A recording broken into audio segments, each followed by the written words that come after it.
All right, so we're here in Beardmore. We are just to the east of a place called Railway Drive. And so we're going to be starting our adventure here today. We actually have to bike a bit before we get to the start of our hike. The reason being is when we did this hike last year, we started further up near the location of the Northern Empire mine. You can kind of see the sun's out a little bit. There's some blue sky here. The sun's going to be in and out. There's going to be some patchy cloud today. It is not particularly warm. It is the 1st of June today, and it's chilly. We had a cold front pass through last night. I think around here yesterday it was like 24, 25 degrees. Today it's supposed to be like 15, 16 degrees. There's a very cold northwest wind.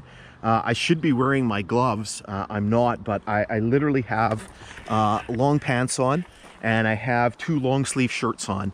You know, I might have to take one off, but for now, it's a little chilly out. So what we're going to do is I'm going to zip ahead to where we actually have to start the hike, and then I'll check in and we'll start recording a little bit more. All right. So we're here at the location of the mine. We're actually running 2 cameras because I have my other GoPro fixed on me. So we're about ready to start our hike. Just a quick note about today. I mentioned the weather. And I've said this on previous hikes. If you watch the ones from earlier this year, we've had a really, really stupid, for lack of a better word, spring. Winter was really bad, and then spring was maybe worse. We had snow up until on the ground up until a month ago or less. The snow hasn't been gone for very long, and I don't know if it's because all the moisture in the ground or just because it's been kind of hot and then cold, hot and then cold. The leaves have just kind of exploded, and we're almost kind of at the same spot we were last year, but with a much shorter spring. So the leaves have already started to pop out. So literally we're right at the end of hiking season because or the ideal hiking season, because when the leaves start to come out and the grass starts to grow up alongside the grade, it makes it very, very difficult to see anything. All right, so one of the things that we do a lot of on these hikes is obviously we take pictures. So as we're moving our way to the east, we take pictures and we gather GPS data. So what I'm going to do right now is I'm going to turn this camera off.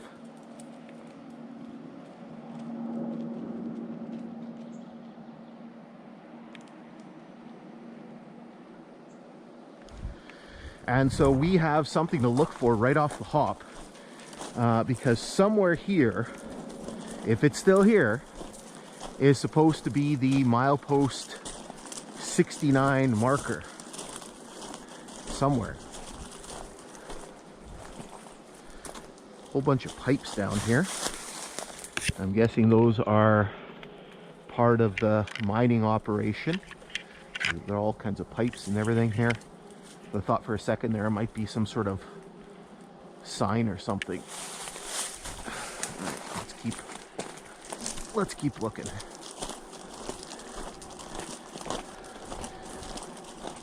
So sometimes you hear me mention this on the hike. So what they would do with these some of these signage and some of these markers is they would yank them out of the ground, and then there it is right there. It's been cut off. So you can see what's left of the marker there. I'm assuming that might have been a popular sign. I'm not going to say why, but it is milepost 69. So some people might think that is the type of sign that they might want to steal or take. There is a telegraph pole down there. All right, so that's out of the way. So what we have to do periodically is we have to stop and we take pictures, and there's a culvert here. See, this is what we get interrupted all the time, right? So there's this. So the outbound journey, that must have been from the mine, feeding right into the culvert. Yeah, there's no marker there. We have to stop all the time to take pictures, and then if there's something that we need to take a look at, like a culvert or a bridge or something. There's another telegraph pole down there. The ballast is not, and then we have to do data too. So now I need to back up because I was looking over here and I missed this. So I mark all of the, or at least I try to, I mark all of the cuts and the rock cuts, kind of try to get all the terrain features in. Let's say this is the start here. So this is the time consuming thing.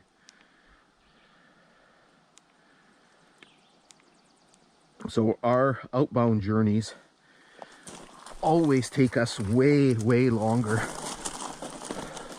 because literally on the way back all we're doing is just pedaling and filming. Yeah, there's a bunch of Dominion 42s on there. Whoops, sorry Luna. Luna has a bad habit sometimes of just stopping, and sometimes I have to be careful because I'm not paying attention, because I'm looking around and looking at things, and there'll be times where I like crash into her, which is not good. All right, so here we are again, right? So this is just this process, right? So I try to stop every once in a while and take the pictures, and then obviously if there's certain things that we need to photograph, we have to spend a little bit more time on. Okay, so we're coming up to the end of this cut. I'm bad for this. Like, I'll just get sort of engrossed. There's another telegraph pole. I'll get engrossed in what I'm doing and then forget to mark the end of stuff. So just as a note, I don't know if you can see the GPS. I don't know if I can turn my head down far enough. I kind of have a system to name things. So for example, if there's a rock cut, I wrote an R, and then I start with like 01, and then 02 would be the other side of the, rock cut. So rock cut would be R01, then the other side of the rock cut would be R02, the next rock cut would be R11, R12, right, etc. And then cuttings would be C with the same numbering system. This is part of a tie.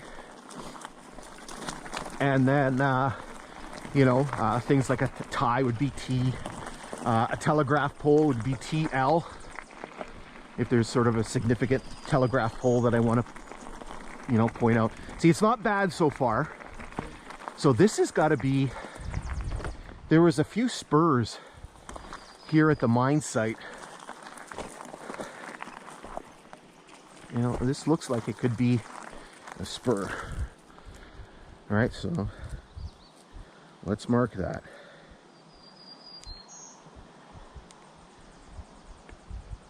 So I'm going to mark spur SP1.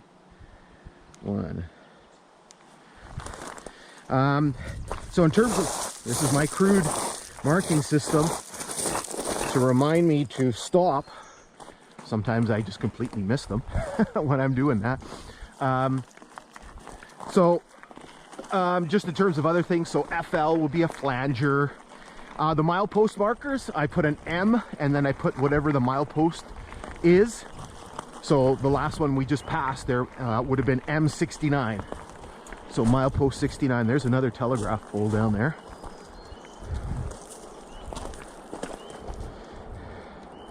It's almost sort of anticlimactic now. Last Saturday, we were hiking near east of Beardmore, near Langmuir Station, and I've never seen so many telegraph poles that are in good shape, and I've never seen so many insulators, particularly quote-unquote rare ones. Some of the basically green is rare on this line, right? You can find 1,000,001 Dominion 42s, which are the clear ones, but to actually get a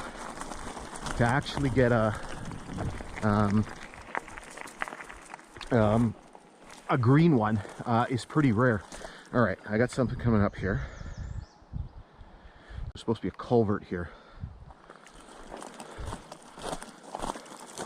So let's look for this culvert. Yeah, so anyway, so green ones are rare. Like, you do find some what are called Hemingway and Brookfield ones. Again, I had to learn these things. I am not a collector of telegraph pole insulators. And so those ones are a little bit more common, but there's a few other ones. Ones that are called CD 143s. Those are very rare. And then there's another one that's whatchamacallit, it's kind of like a sort of a light green Dominion 42, and those are extremely rare. All right, so we do have a culvert here. So what we do is, our first process is we check the post and see if we can get a mileage, and there is no way we're getting a mileage off of that because it is just completely illegible. Now what we're going to do is we are going to go down and take a look at this. So let's mark it, because I think this is a concrete one. Yep, it's a concrete one.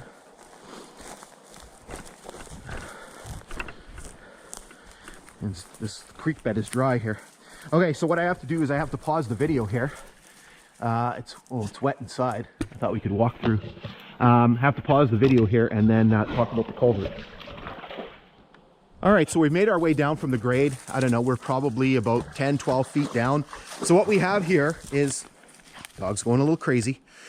We have a fairly large diameter concrete culvert, a 4-footer, 5-footer. I don't know. I'll check my profile map to see what it says. The culvert itself looks like it's in pretty good shape. It's weird because the little ditch here, the little swale, is dry, but the inside is just completely filled with water. Yeah, it looks like there's a bit of a sag, but it seems like it's not terribly in bad shape.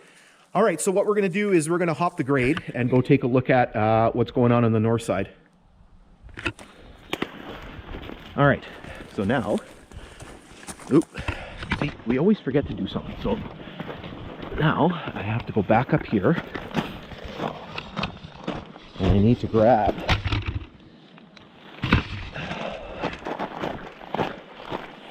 now. My GoPro does have obviously can take pictures, but it's just a pain in the butt to, it's easier to do it this way.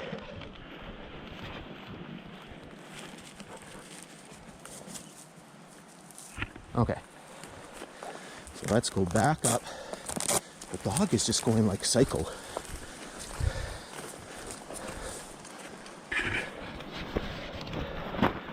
All right, this is always fun too, trying to get down the side of the grade.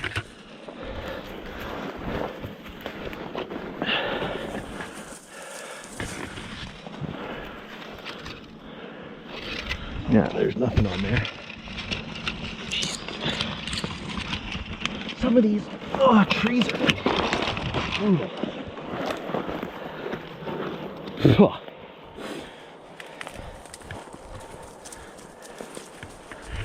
I can't even see anything. All right, I have to figure out how I'm going to hop this ditch here without getting wet. Nope, that's not good.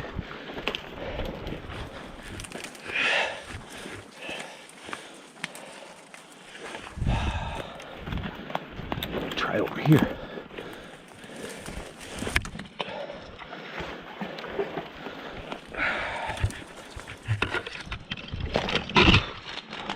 Oh, that was a little bit of a wet spot there. It's covered in mud. All right. Okay, so now we got to turn off so we can record the next segment here. All right, so we've made our way down here on the north side. The culvert looks okay from this side. The only issue is that all this debris that's sort of in the way. There's a little bit of water in the ditch here, but again, we've had a pretty wet spring. Again, you can see it looks like it's in pretty good shape. Again, just all the kind of debris that's kind of fallen down over the last bunch of years. So that's a bit of a challenge. All right, so what we're going to do is hop back up on the grade, and we'll just continue plugging our way to the west. We're almost at our destination. All right, so that's done. Let's get our way back up onto the grade. And you always get stuff like this where you're like, oh, why didn't I just come down this way? So much easier.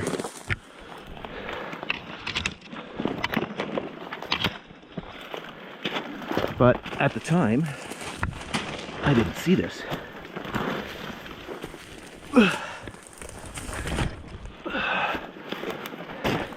Now my shoes are full of stuff, all full of mud. All right. Are you okay? All right, so no marker on that one. Or not a legible one.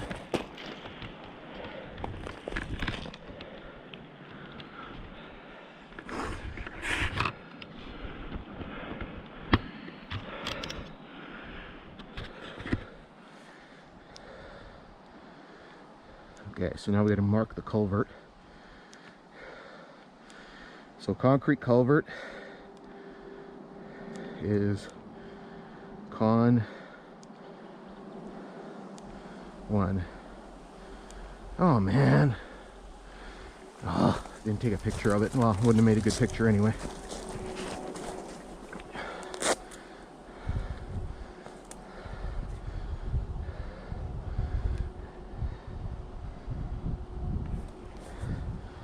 Man, it's flipping cold.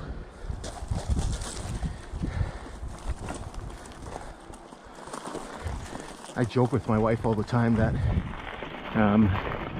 you know, they do those studies and they say that women are much better at multitasking than men.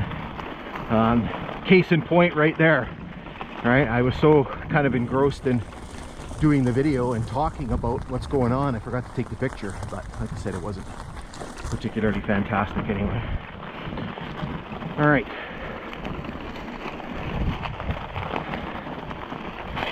I think I have another stop coming up. As we get further up, there's going to be a bunch more stops.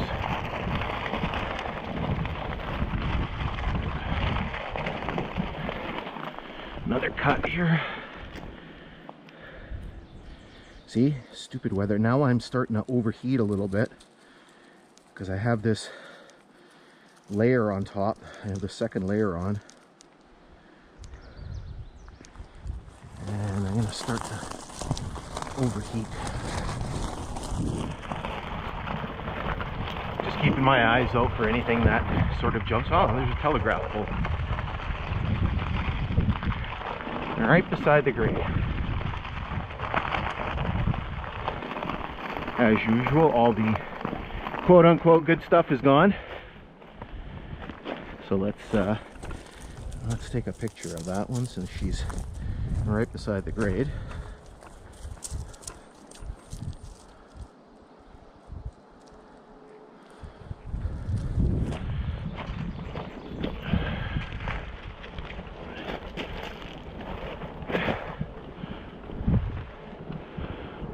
Oh, let's take a picture of the grade too while we're here. I can't believe how cold it is.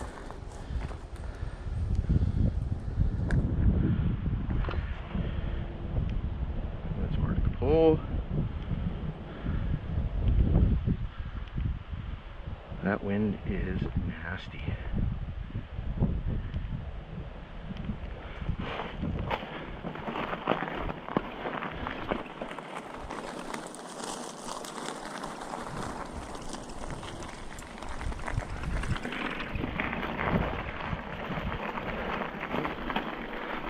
So we're right beside the river here, so the Blackwater River.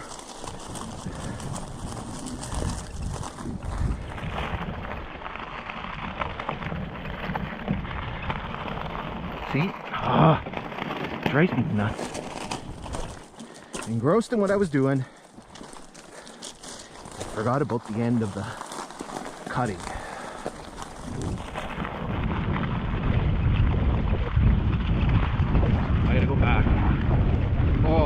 nasty going this way.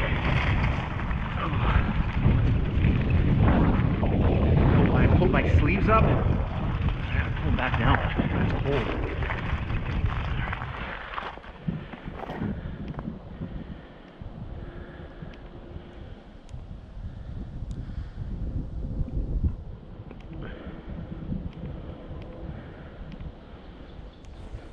All right. Let's try this again. A little bit of a straight stretch coming up here.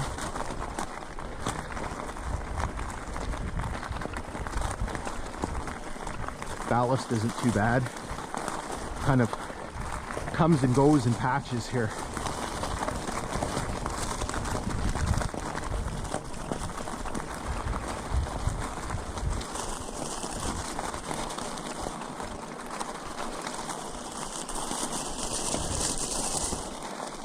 Feels weird, like I'm riding my bike here talking to myself, which is obviously a little different from my videos, because at least I'm talking about what's kind of going on in the grade, just kind of narrating my journey.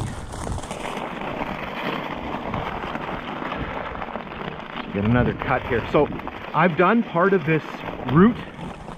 I'll kind of tell you where we're. Another cut. There's something in my shoe that's driving me crazy.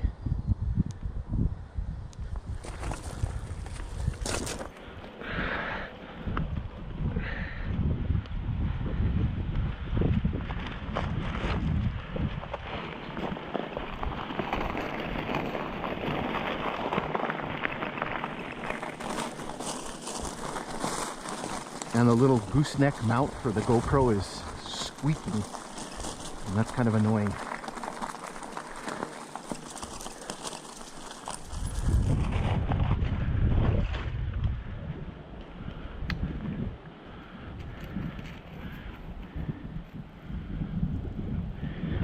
So I do take the pictures with my phone, and then what I do is I have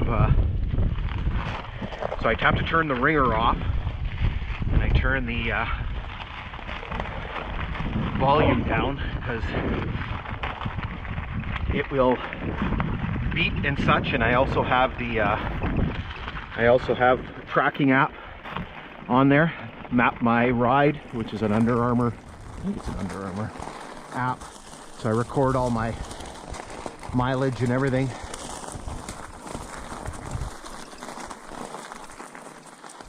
And then it talks every kilometer, so we don't want that on the video. Holy cripes. Yeah, the ride back is going to be nasty. I wish I would have brought my gloves, because my hands are going to freeze. What the hell did the dog see?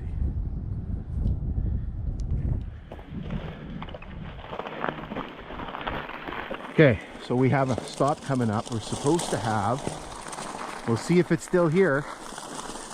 According to my profile maps, it's, oh Jesus. There's supposed to be a box culvert, a wooden box culvert. And I'm guessing the wooden box culvert is no more. Yeah, see, this section of the grade has been repaired.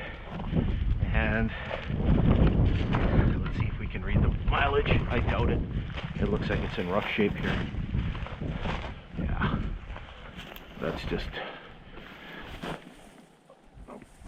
all you can see. It's just all rusted and wiped right off, which sucks. Those wooden box culverts are really neat to see, but again, it obviously must have failed, because it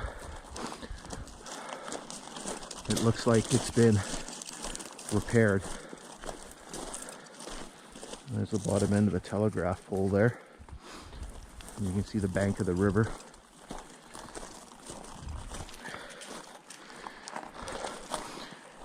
Well, let's do this. Let's just walk and check. According to this, yeah, that's probably it.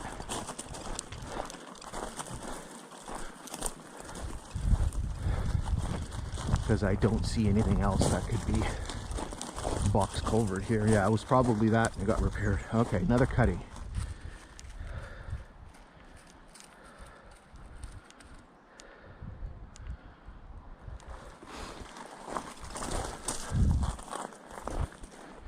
It's so cold, I have like a sniffly nose.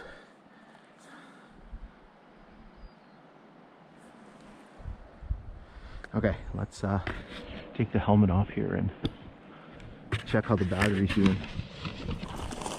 Okie dokie.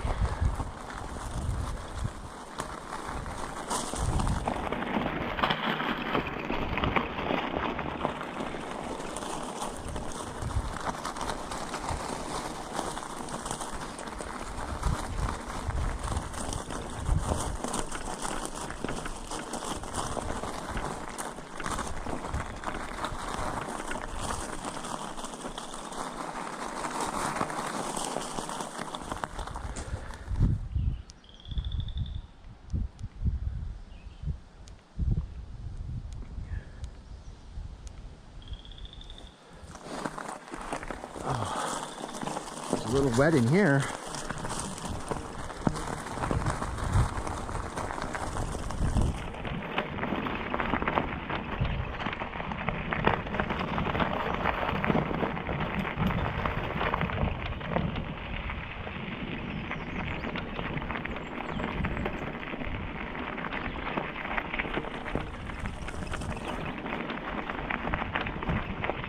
Another cut. See, this is where it becomes time consuming when you're trying to mark all of these things.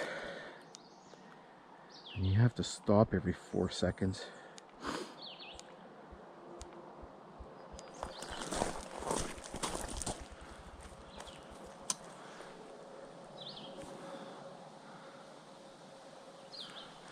Well, maybe the sun's going to poke out at some point. And that will warm things up. We just need to get to, there's a rock cut up here, and we need to get to that rock cut and record it. There's another telegraph pole. What does this one look like? Okay, let's take the phone with us so we can take a picture if there's anything interesting on here. No. All the good stuff's gone. I'm guessing being this close to Beardmore, it's been taken off.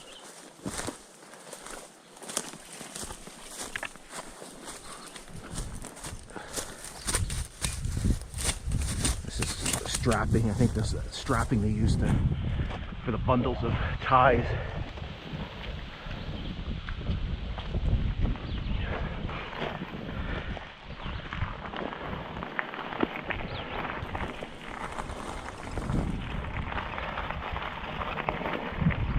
Jeez. See? She just stops. And I can't stop. No, what did she see? Rabbit. There she goes. Alright, so we got a little rock cut here in the cutting.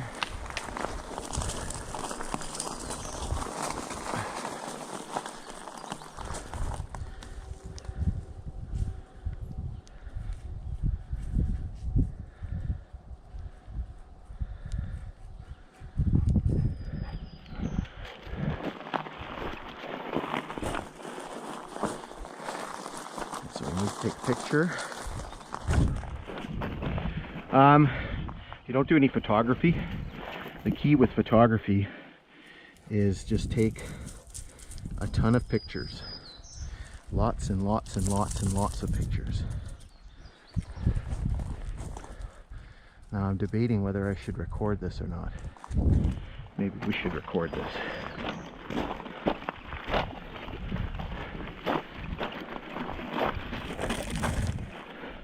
What I'm going to do, we'll fire up this one.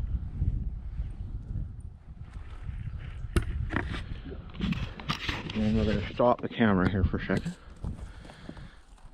All right, so what I'm going to do is I'm going to walk you through this this rock cut here. It's not particularly long. It's probably, I don't know, it's got to be less than 10 feet high. Maybe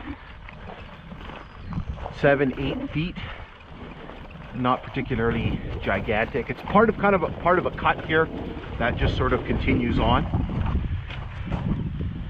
I'm not sure how you can see here if you're backlit a little bit. If the sun pops out, you're not going to be able to see it very well, so that's why we're recording it on our sort of our outbound journey. Telegraph pole over here. And see if there's anything interesting on here. There's a few Dominion 42s. That's about it. Luna's going to look. She saw a rabbit in here when we were coming through, so she's got to stop and take a look. Okay, so what we're going to do is we're going to hop back up on the bike here and just continue our westward journey.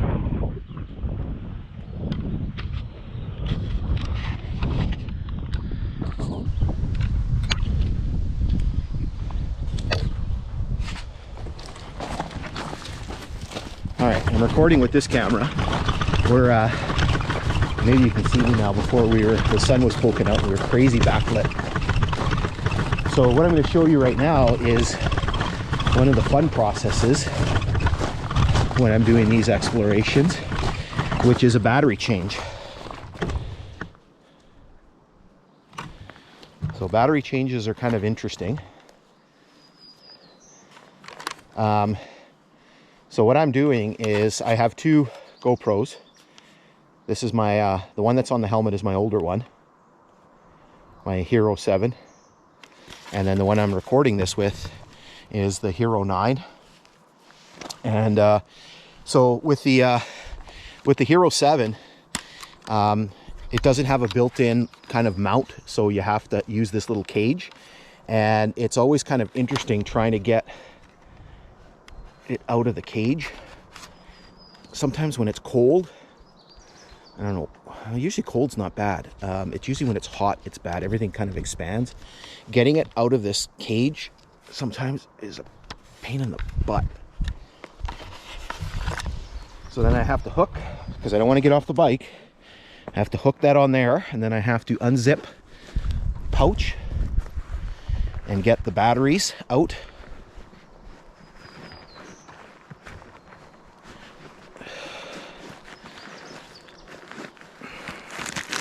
So I have a little baggie here with all my batteries. So then what I got to do is I got to find the one with this battery in it. Pop it open. So this is battery, and I drop it, of course.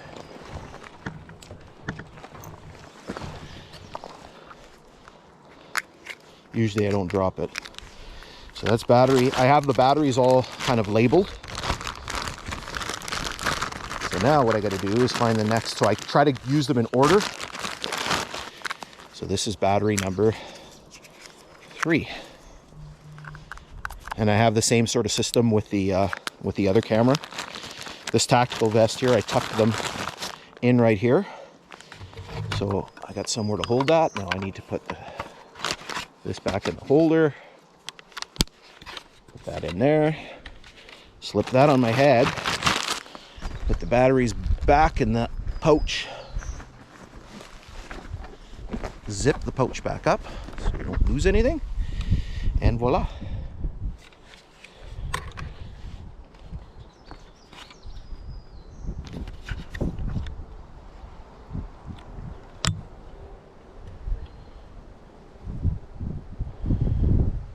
All right, so we have a big rock cut coming up.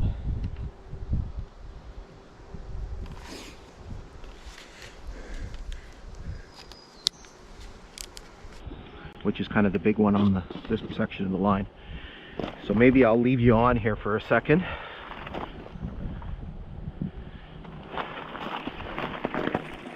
So I got 2 cameras rolling here.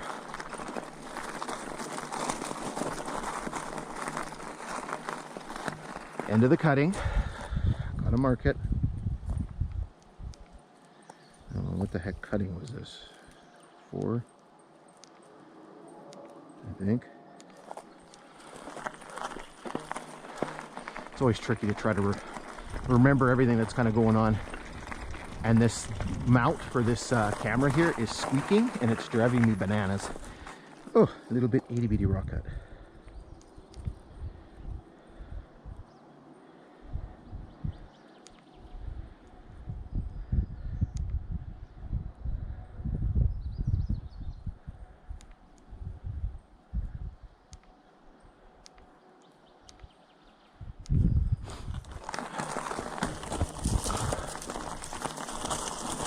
Another telegraph pole there. That one's right beside the grade. Maybe we should mark that. See, this is what's so time consuming about this. Now, do I really need to do this? Maybe not.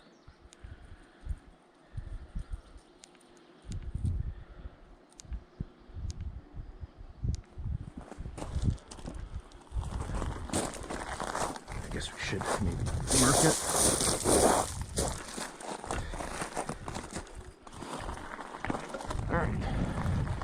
So,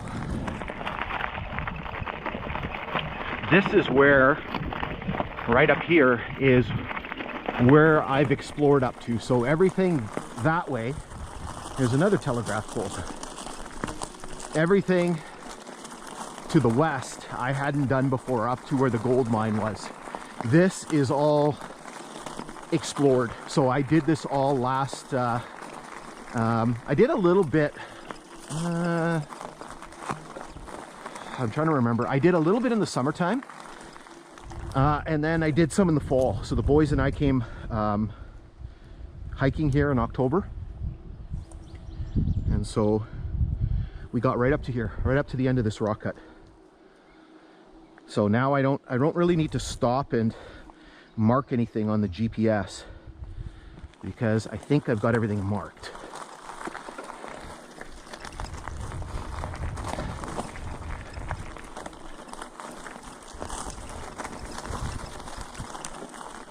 God, that squeaking is making me nuts.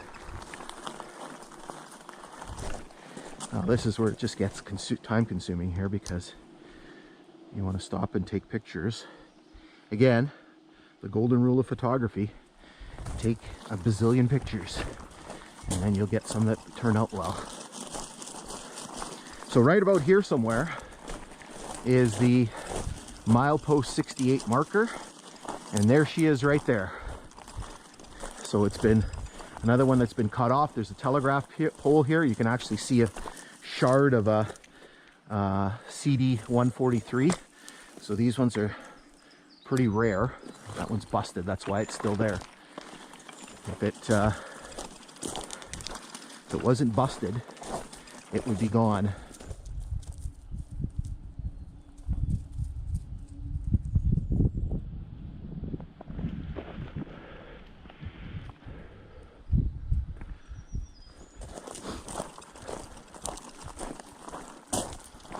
And there's a tie here.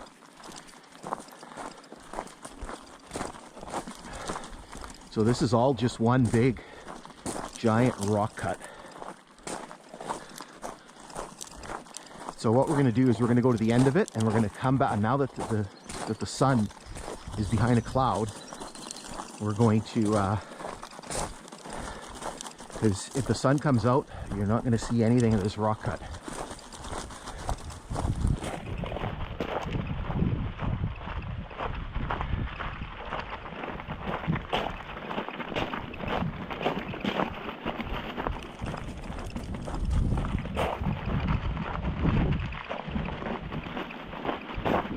So here you actually got some rock fall, and there's more of it up there.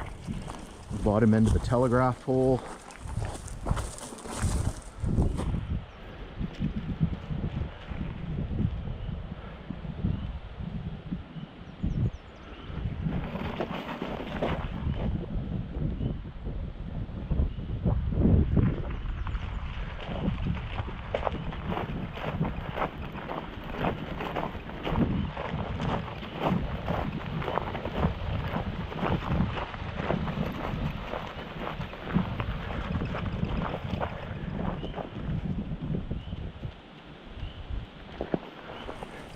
I'm just trying to snap as many pictures as I can. So likely this is going to be One of these is going to be a thumbnail picture for this video, or for the video of this section. So that's why I'm trying to just snap a whole bunch of pictures. There's another telegraph pole down there.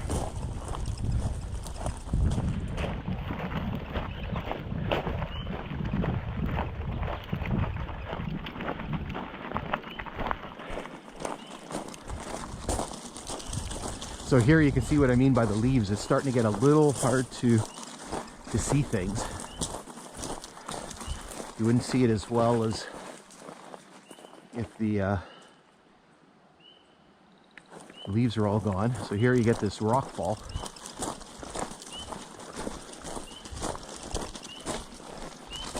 It's a pretty significant one. See, it's all because it's all shale-like rock, and that's why it's all kind of come down.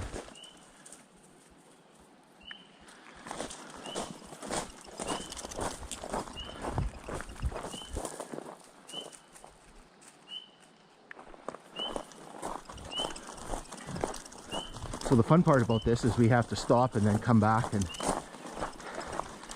go through this again.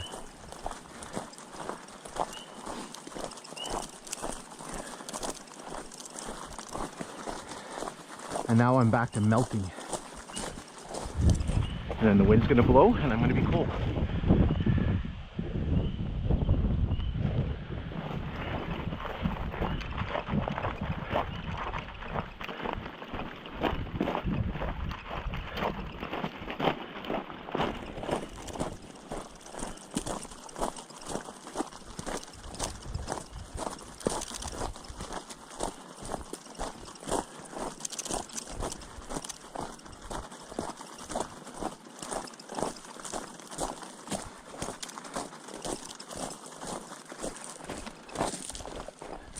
Carolyn, come here, come here.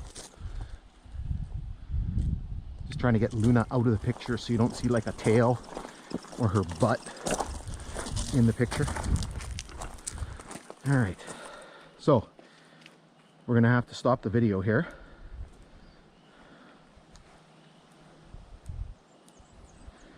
And start it over again.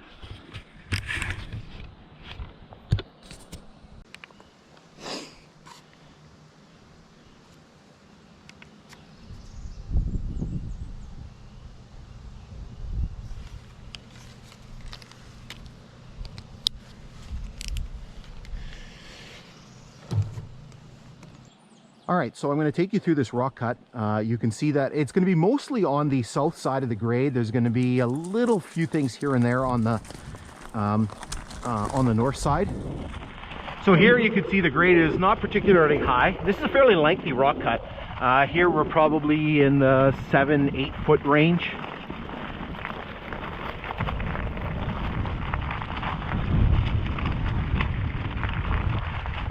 And it just continues on here. Again, we're doing this on our outbound journey because if we wait, the sun might come out and then you won't see anything and it'll be washed out. So here you can see it starts to get a little higher, maybe pushing the, well, maybe still probably in that 7 foot range. You can see it's a lot more defined. And here,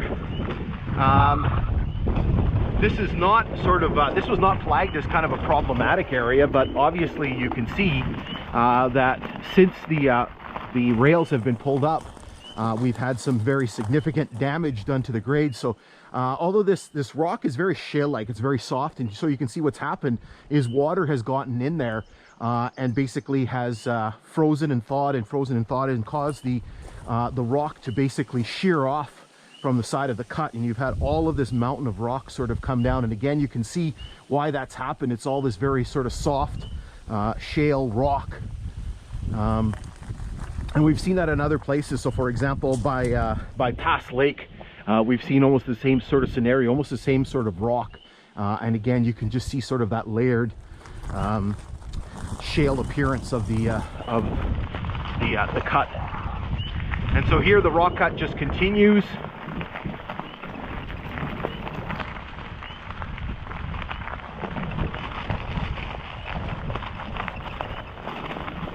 And then over here we got yet more. There's a telegraph pole down there. You can actually see the base, the pile of rocks, and the pole is kind of laying down, sort of facing the river.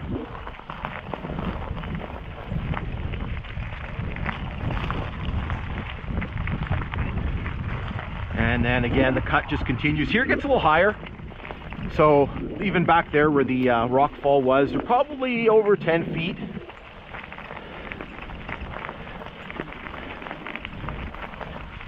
And here for sure we're probably in, and you can see yet more rock fall. So how it's all sort of sheared off the face of the cut.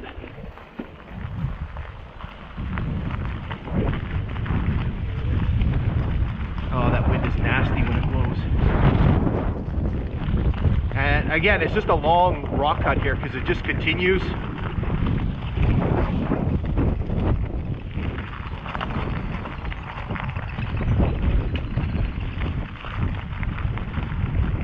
And it kind of gets a little bit lower here and it's going to bounce back. Here you can see there's a tie. And another tie. And here it resumes again. And so here, a couple of things. So here you can see there's a piece of telegraph pole.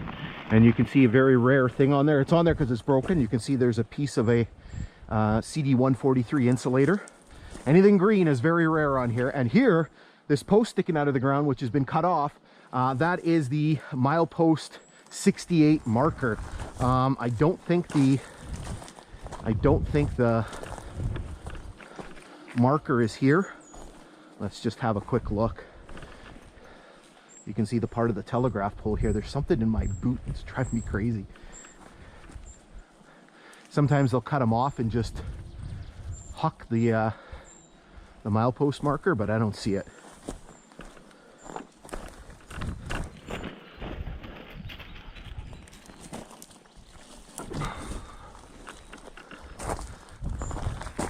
And so here you can see a little bit more on the north side, and again the cut just continues on the south side.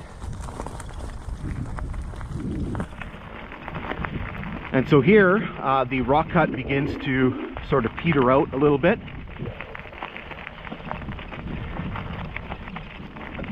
And then it comes to an end here.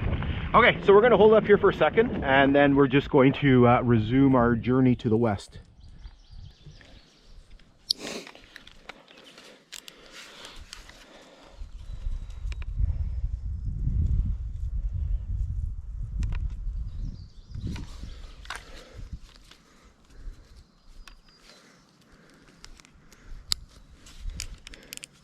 Okay, that was a long rock cut.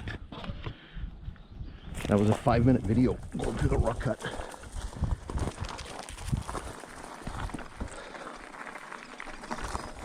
Okay, so that's the last thing that we have to backtrack on.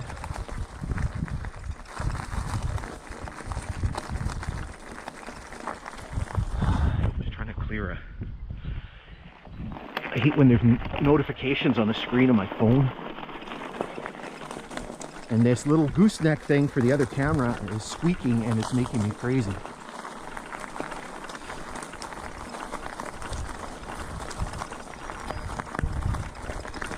And there's the tie again, and there's this other tie.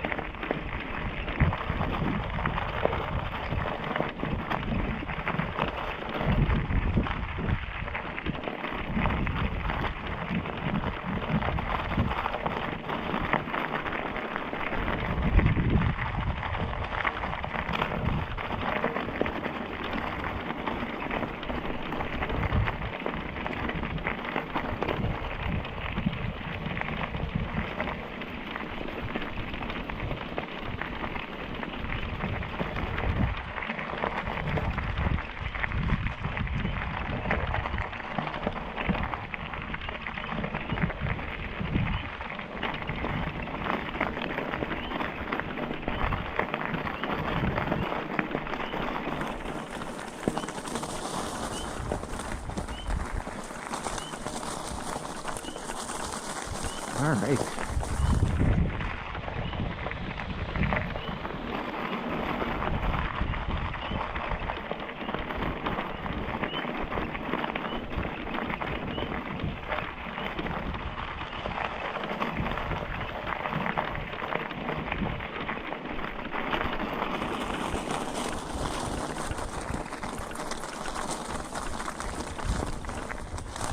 Alright, so we're back at the end of the rock cut here. What I'm going to do is I'm going to stop for a second.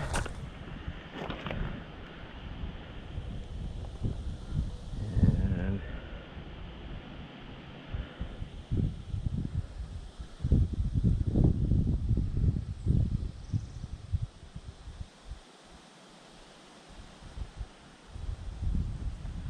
turn that one off.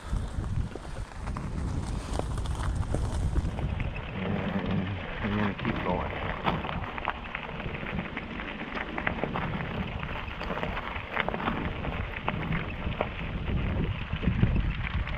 Just looking at my GPS here, see what's coming up. I think we got a culvert or something.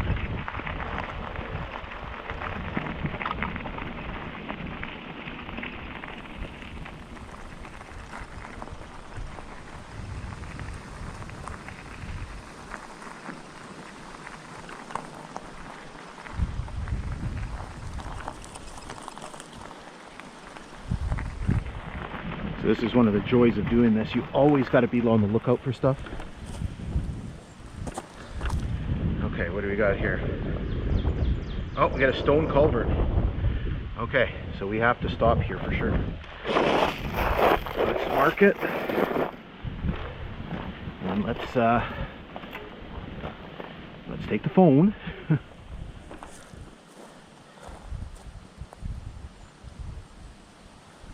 Let's go have a look.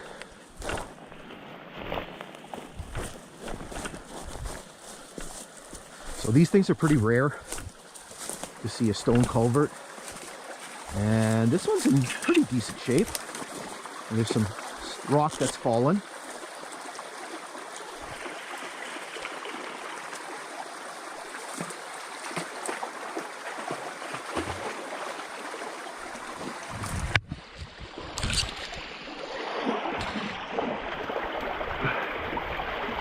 All right, so now we got to shut this off here and do our video. Okay, so we've worked our way down below the level of the grade. We're probably a good, I don't know, 15, 20 feet down. You can see the grade up there. And so what we have here, Luna's doing her job to check this out. We have a very rare stone culvert, and this one's actually functioning quite well. There's been some deterioration to it, but all in all, it looks like it's in pretty good shape. I have to get in over here. You can see there's a bunch of trees and stuff that are growing. So I'll try to do this. And so basically you can see all the stacked stone. You can see the water, how it's kind of flowing through. Luna's trying to get in there like a dirty shirt. Looks like it's in pretty good shape. You can see clear through to the other side. I'll put that in there. Again, you can see how all that rock is stacked up. Again, we don't know for certain, but as we've sort of said with all of these sort of stone culverts, these are likely original construction.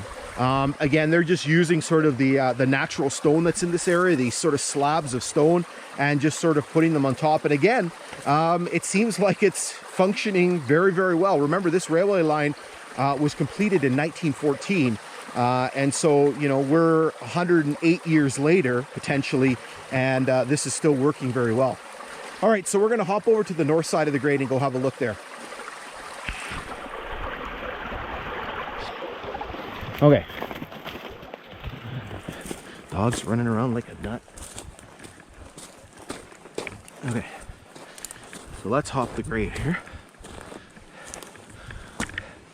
Now, did this one have a marker on it? Or did I just...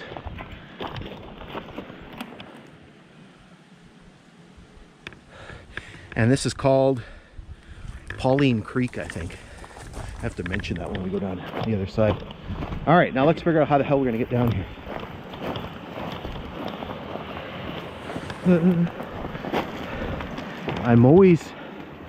This is not a fun part of this, coming down the side of the grade sometimes.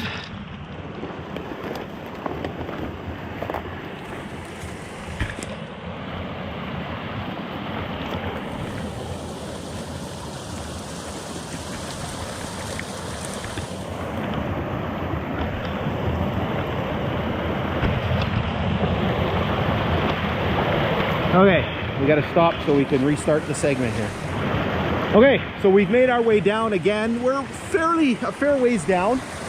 Maybe not as much as on the south side, but basically you can see this culvert here. Kind of very different arrangement here. It looks like there's a piece of shovel in the water there, sorry to get distracted, but here you can kind of see the opening. You can see the volume of water that's kind of flowing through here. Again, functioning very, very well. It looks like there's been some deterioration. It looks like this front piece here has kind of fallen forward. And so maybe this is not in as great shape as the other side. But again, potentially given its age, it seems like it's doing okay. Just got to be careful here with all these moss-covered rocks. It looks like water's coming out of other places as well. Again, we just got to be careful here. So it looks like there's water coming. So there might have been more openings here, because I see rock that's stacked over there and it's coming here. And then it looks like there's kind of something over there. So there might have been multiple channels here at one time. Okay, so what we're going to do is we'll hop back up on the grade and keep plugging away at our journey to the west. All right, let's take some pictures here.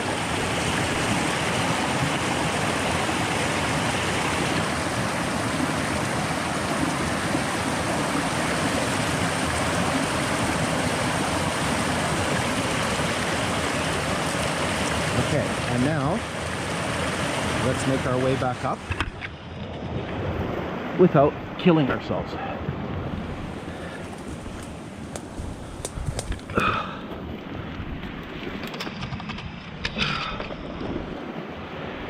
There is a marker here, but I bet you can't read it. Oh yeah, it's completely illegible. Oh!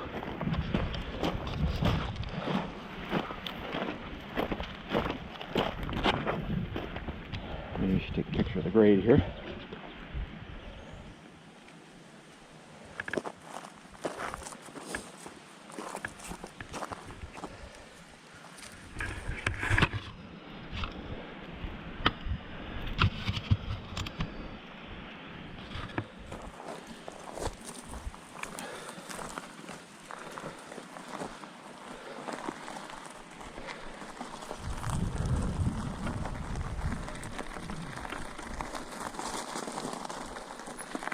I forgot to mention,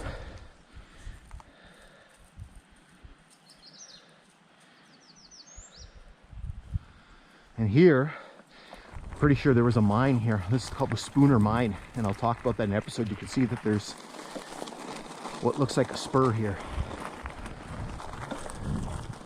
back beside the Blackwater River. I'm going to mention this in the episodes that every time I hear the Blackwater River, I think of the Doobie Brothers song. Oh, Blackwater, keep on rolling. There's got to be another culvert here. Maybe.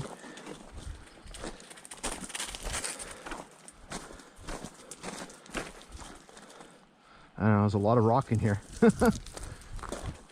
Maybe we'll mark that. Just so I talk about it. Did I get something else in my boot again?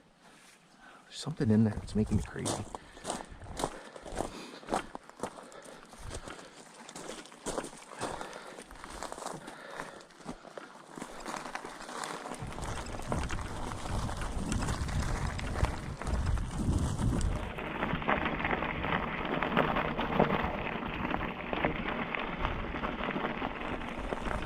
Another rock cut here.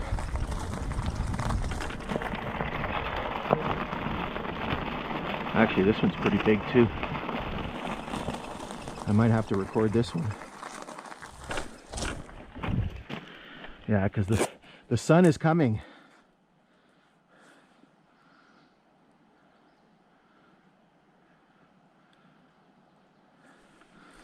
The sun is coming. And see again here what I mean by the growth. Like, it's already hard enough to see everything and the leaves are just coming out. It's always so much better when there's no leaves. you can just see everything so much better. And I'm totally overheating with this extra layer on.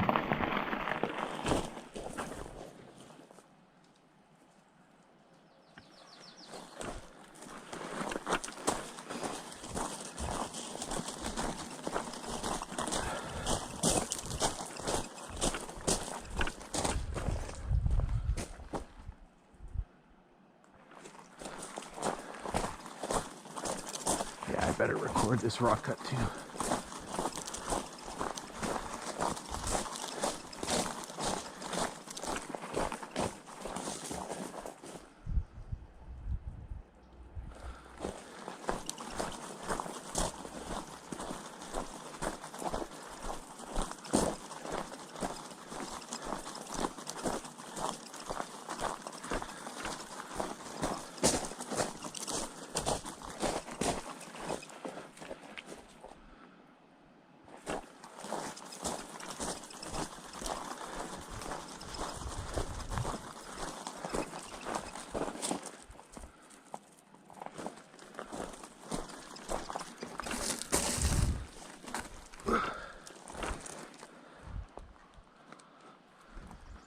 All right, so what I'm going to do is I'm going to take you through this rock cut here. It's not particularly long, but there are a few spots here where it's pretty high.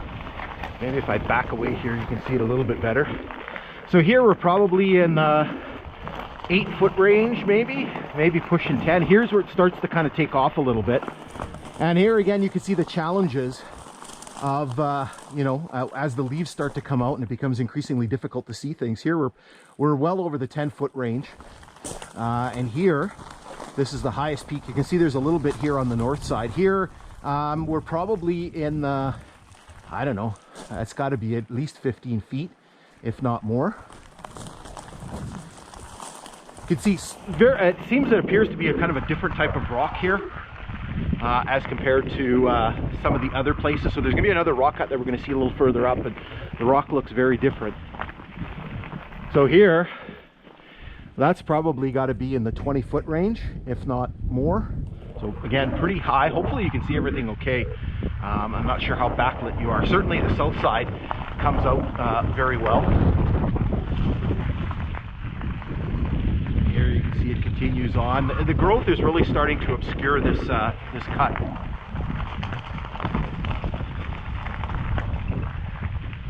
And again, here it continues. You can see it's starting to peter out a little bit.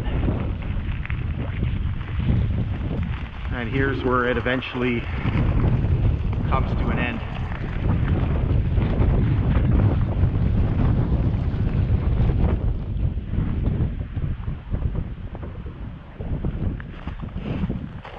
All right. That's done like dinner.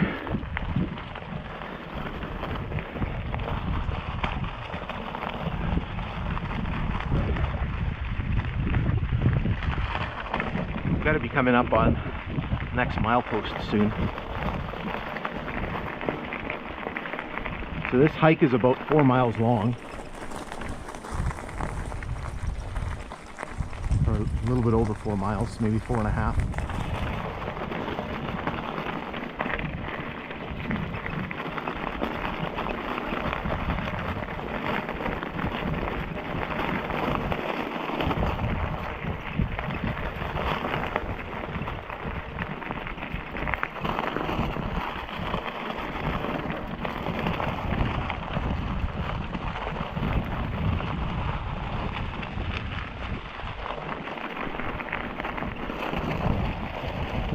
So there's another telegraph pole.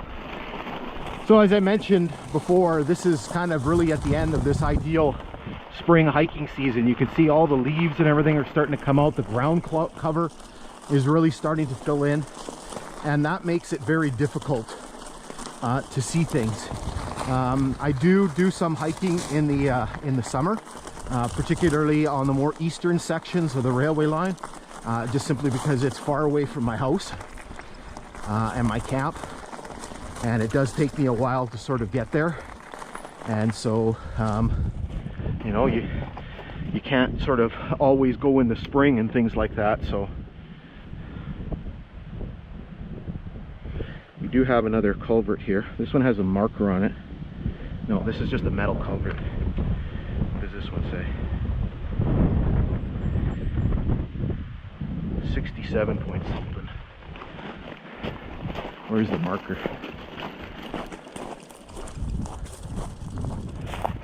Yeah, she's a little wet down there.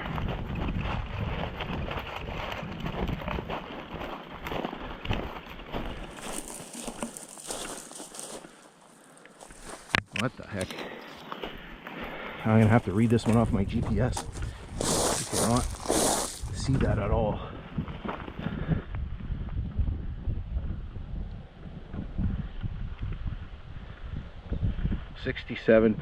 .4, probably something.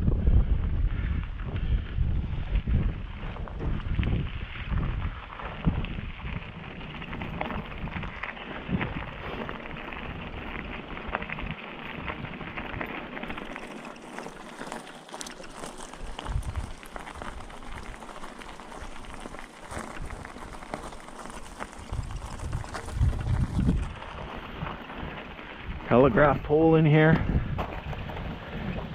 That's a big one. That one's got a lot of. That's got a double cross beams on it.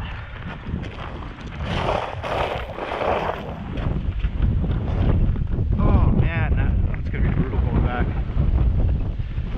when those gusts of wind kick up.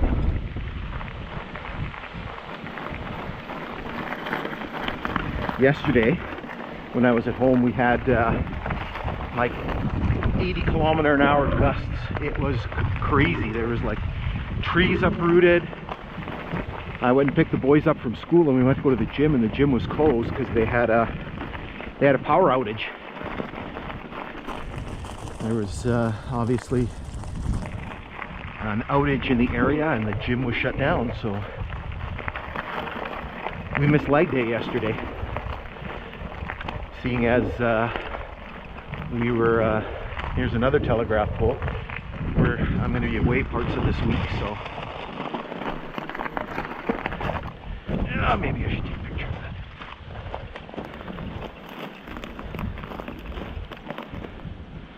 that. Lots of Dominion 42s on there.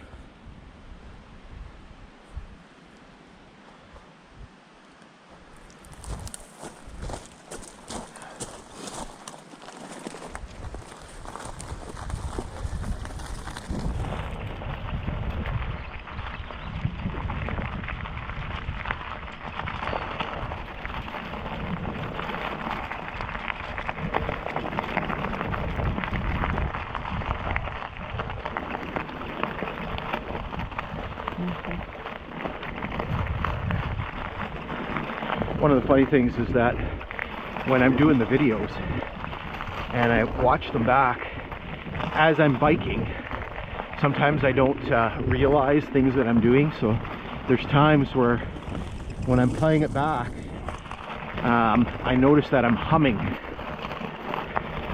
So I guess sections like this where there's kind of nothing going on and you're just, I just hum along, right, to kind of occupy my time. I don't know. My dad was there's another telegraph pole. My dad was a prolific whistler. He was always whistling all the time.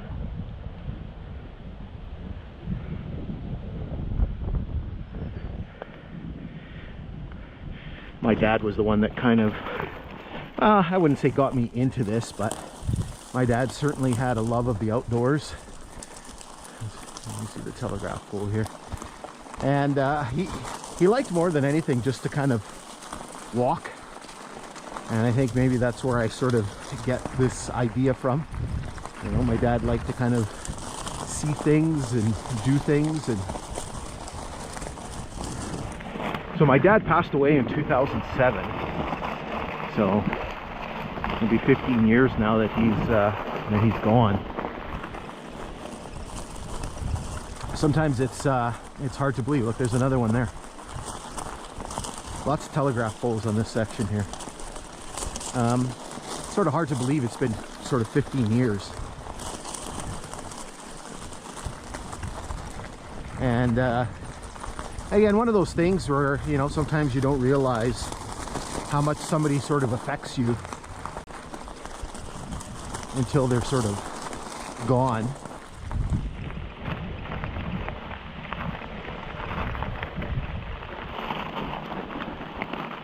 Now there's a culvert here.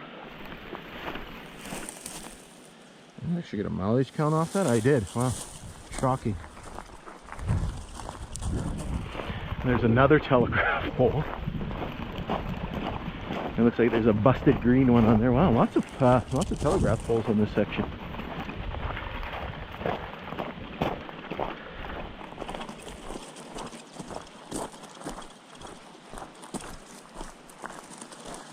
Stop and take a picture here.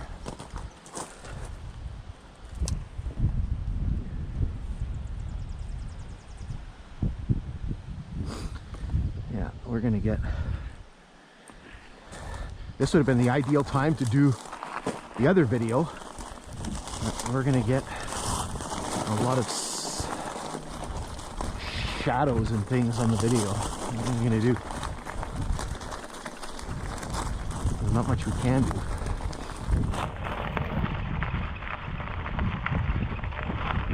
So we're coming up to 67. We gotta go to like 65. We got like I'm like slow today. Rabbit. Well, Luna didn't see it. There's another telegraph pole. Leave it to dogs.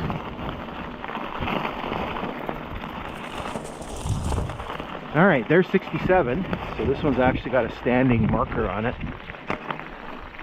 There's a culvert here.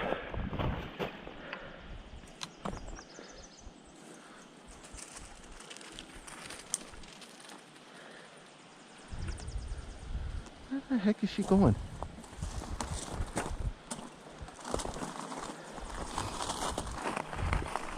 So then she'll come charging. There she is.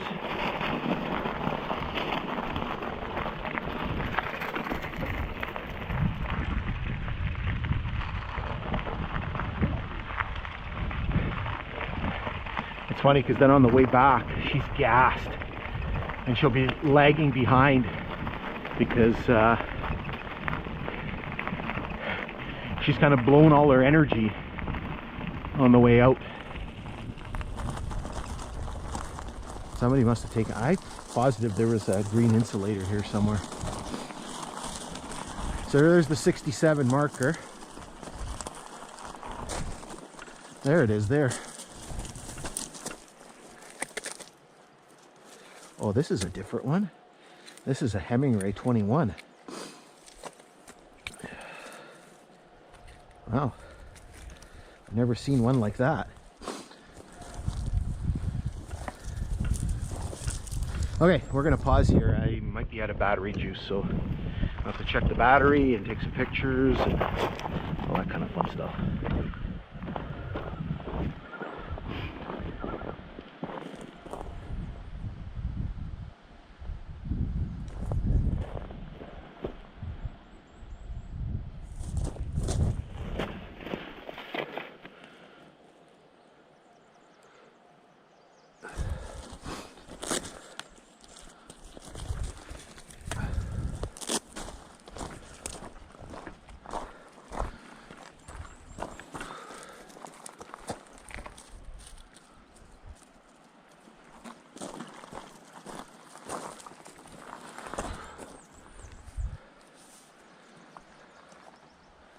Okay, what am I doing?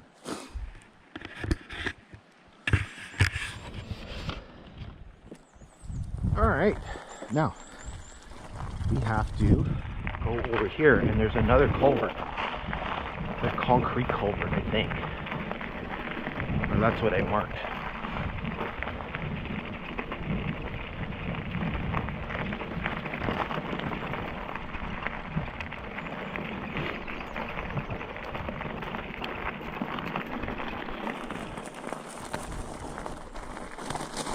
Yeah, there should be. All right. I think there's a marker here, but it's probably not legible. There's the water running.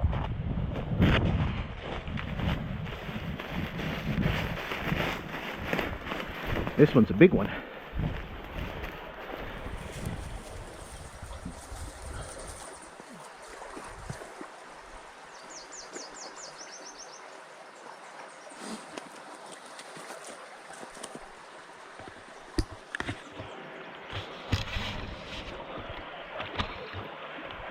Okay, so we made our way down below the level of the grade. We're probably a good, I don't know, 10 feet or more down. So what we have here is we have a fairly large diameter concrete culvert. It's got to be 4 or 5 foot. I don't know. It looks pretty big. Maybe just because it's sort of sticking up high out of the ground. Looks like it's in pretty good shape. I don't know if you can make it on the camera, but there's essentially the metal strapping, the metal reinforcement bars along the side, and I can see sort of metal strapping at the joints. The flange here is a little bit deteriorated. You can see some of the reinforcing steel kind of sticking out of it. Okay, so we'll hop the grade and go take a look at what's happening on the other side. The dog wants to go adventuring through the culvert.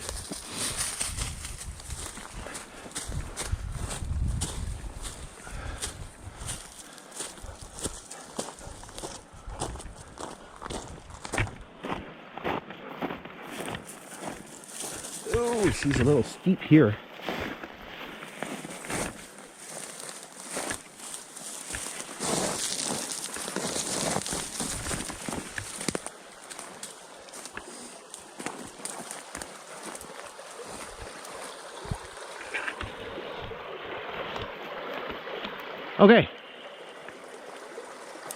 Okay, so we made our way down here on the north side of the grade.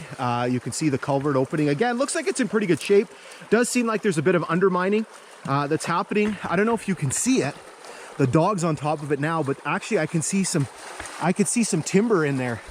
So I don't know if that was something that fell in there or if the timber was used to kind of reinforce the bottom of the, what is she doing? Reinforce the bottom of the culvert there to keep it from eroding. There's something metal on the other side there. I don't know what that is. That looks kind of interesting. I don't know if I'm going to go over there and take a look at that. There is a telegraph pole hiding in there as well.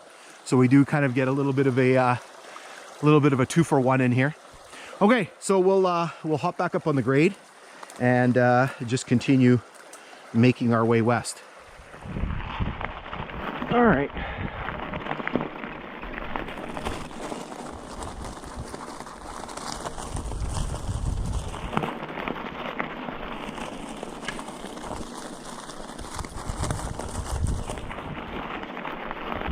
Kind of a pretty area here.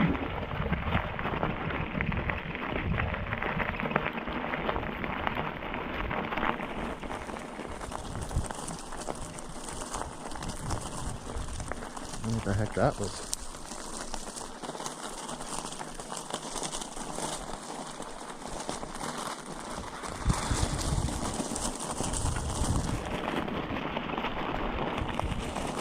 Going through another cut here.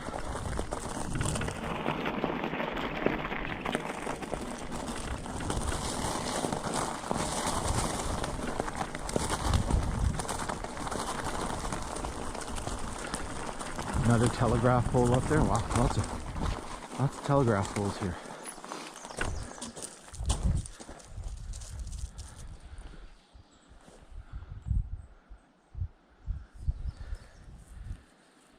Another concrete culvert coming up.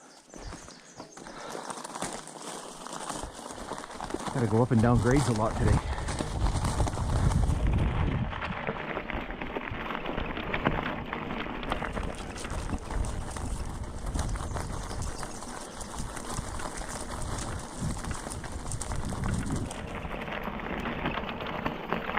Pieces of telegraph pole.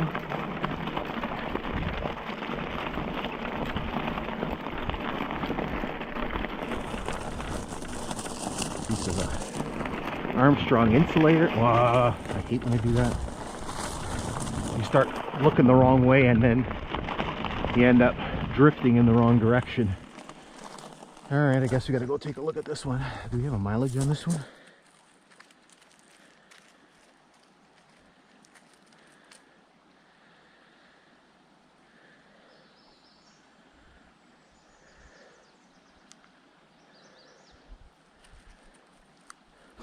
I didn't do the...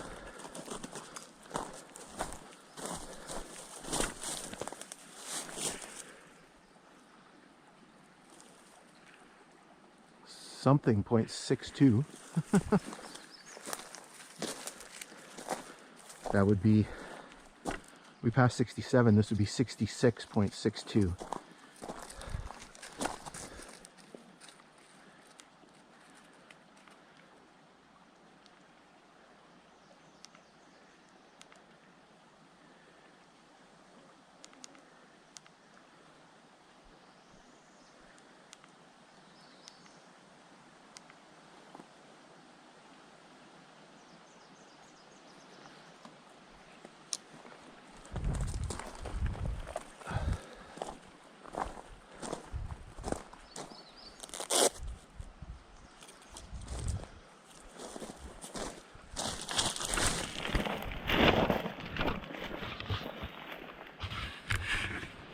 All right, so we've made our way down below the level of the grade. So here you can see this small diameter concrete culvert. Kind of the flange has been sort of deteriorated a bit. It's only like a 3-footer. This is about as close as I can get. It's all kind of wet and sort of swampy here. It's not really much of a water flow here, and we've kind of had a wet spring, so probably most of the time this is going to be kind of dry. Okay, let's hop the grade and go take a look at the other side.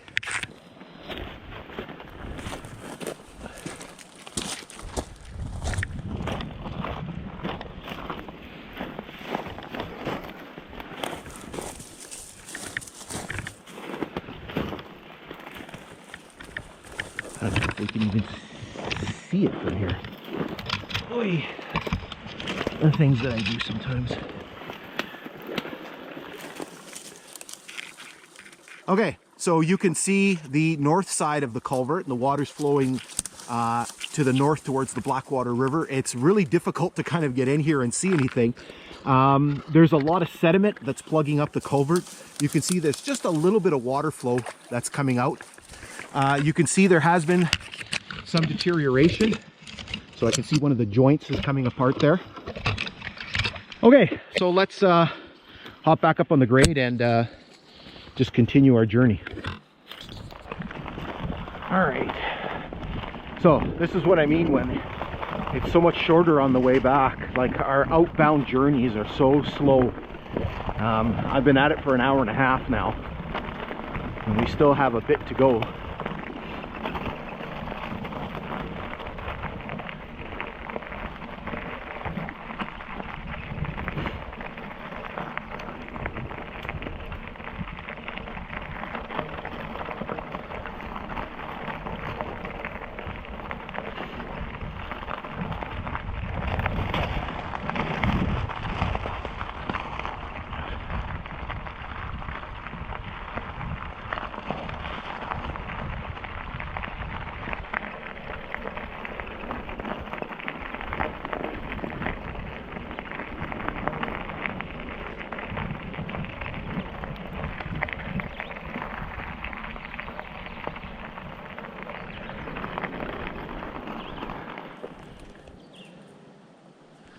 Telegraph pole.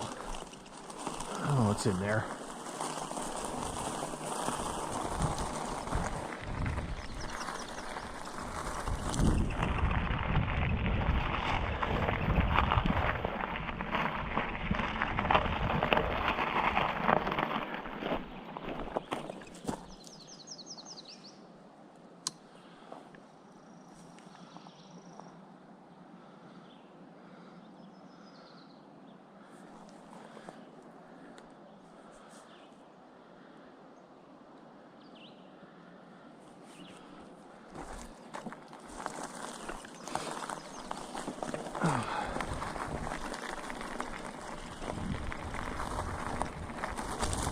Yeah, see, it's really starting to get leafy.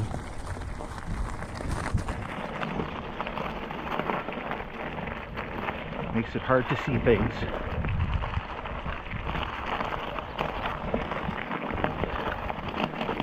Gonna mark this culvert because it's a mileage. What's the mileage on this one? 66.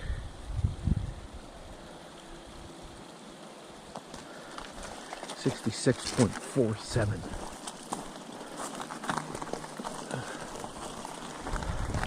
One of the goofy things I have, well, not goofy, but so I use my bike to ride outside of railway hikes as well, and so I have double-sided pedals. So one side is flat like that, and then the other side has got a clip for my cycling shoes. And so one of the things that I always have to do when I get on there is the pedal always wants to flip to the clip side. So I always have to kick the pedal and flip it around so I can get to the non-clip side, the flat side, so I can get my foot on there. And it's annoying at times.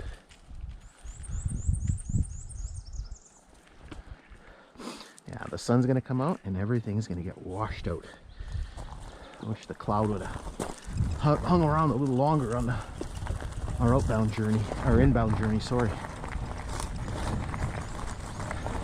I'm not gonna bother doing this one twice, or recording this one now, but this will all get washed out. More rock fall here.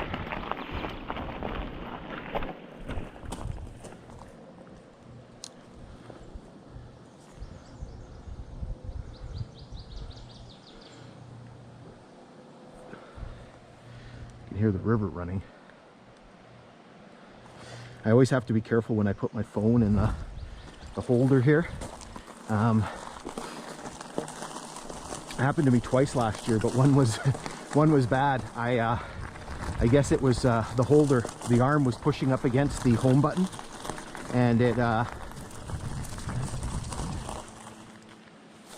if you push the home button a bunch of times, it goes into emergency mode and calls 911. So it called 911 on me, and I couldn't stop it fast enough. So the first time and a half, second time I was able to stop it. The first time I was by Nipigon and it called the so it called. I tried to stop it, but I guess I didn't get it in time, and so 2 seconds later I get a phone call. Hi, it's the OPP dispatch center. Are you okay? Yeah, I'm okay. Dialed by accident, sorry.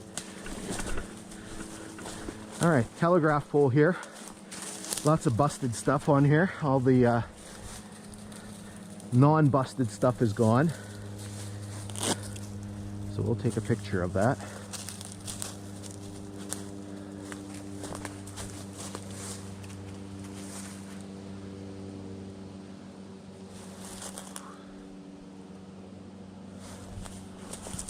Pretty far down here. That's why these hikes gas you sometimes. Oh, it's a long way up. Do you imagine all the fill that they had to put in here to make this? This was a lot easier when I was in my 20s. I know. Make it sound like I'm some sort of ancient person.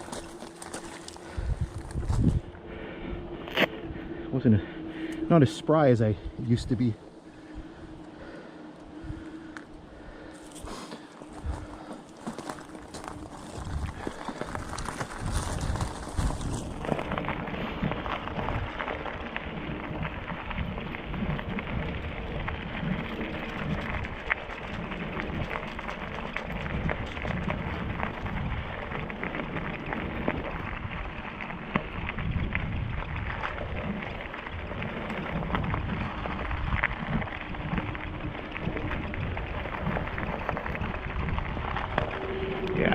Look how bad it's getting here with the grass and the leaves. So I've got today, I'm going tomorrow. We're doing the next section. I'll talk about that when we get to the, there's a bridge that we need to get to. And then hopefully the weather cooperates. Saturday, Sunday, and that's it for the next little bit. Oh, concrete culvert. Yeah, all right. Almost rode by her.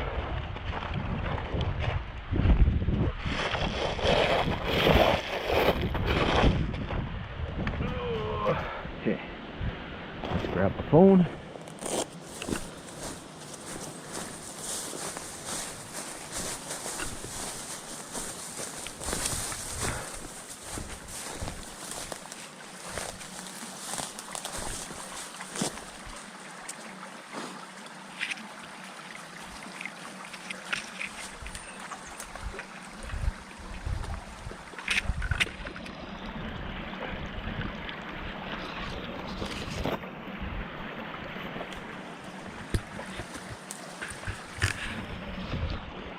Okay, so we've made our way down below the grade. We're probably, I don't know, a good 15 feet down. So what we have here is another another concrete culvert. This one's, I don't know, 3-footer, 4-footer. I don't know the condition of it. I don't know how close I can get. I don't know, it looks not too bad. Looks like there's a bit of a sag to it, but otherwise, if I put that in there now, you can see it. Gotta watch, there's a whole bunch of discarded ties here. Gotta watch where I put my feet. Okay, so what we're gonna do is we'll hop the grade and go take a look at the north side. Back up the grade. Oh man. And now the sun's gonna come out and it's gonna be stupid because it's gonna be warm, but I'm gonna be like melting because the wind is still gonna be cool, and so I'm gonna wanna keep my extra layer on. Can't win. Oh, this one's a little crazy here on the way down.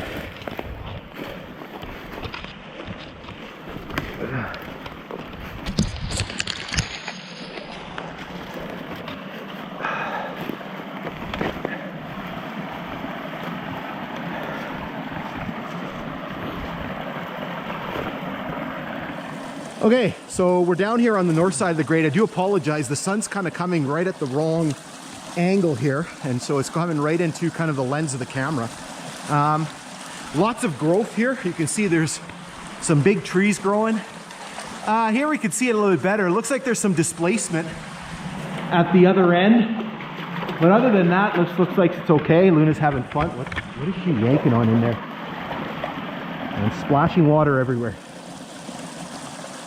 All right, so what we're gonna do is we'll jump back up on the grade and just keep plugging away. All right.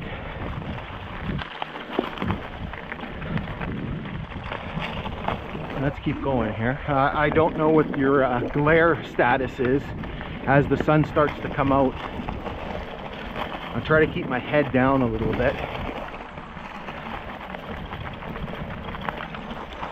because it's really going to come out full bore pretty soon. Yeah, you can just see how crazy grown it, like the vegetation coming out. And again, it's just, it happens so fast. I think I mentioned we're basically where we we're basically where we were at last year at this time. But last year I did my first hike on the 14th of April. This year I was hiking, I think my first real kind of big hike was the 4th of May, and there was still snow on the grade. And that was up by Coughlin. So, you know, our hiking season was a lot more abbreviated this year.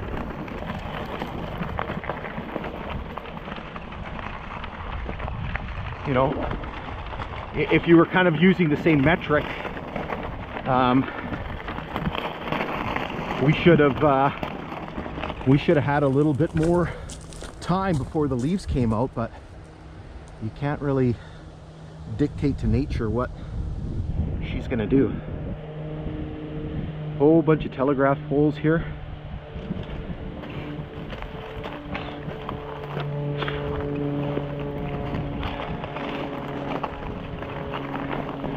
Culvert here, right on the telegraph poles, right on the culvert. I don't see a marker. You can hear the Blackwater River going. Yeah, look how green this is here already. It's a lot more wide open, so everything's growing up fast. We got to be getting close to milepost 66, and this marker I didn't find, so we're going to see if we can take a look for it again. I didn't see the stub, I didn't see anything. Now here's another pole. I got to take this thing off on the way back because it's driving me nuts. The squeak.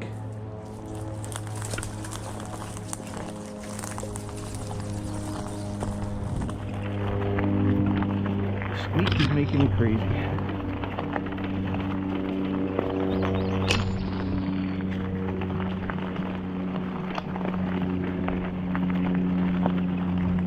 Alright.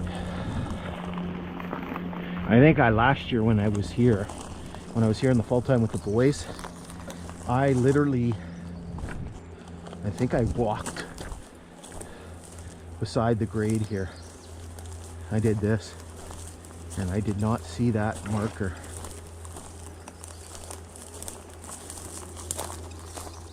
Because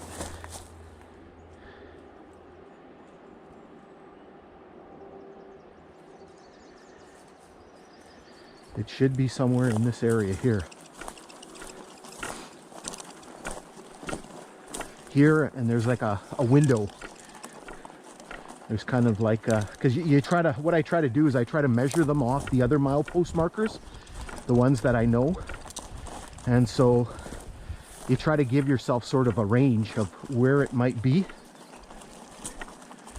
And so I have like a little, so it's here up to there. It should be somewhere in this neighborhood here. Maybe I should take a picture here. This is a really grown in section here.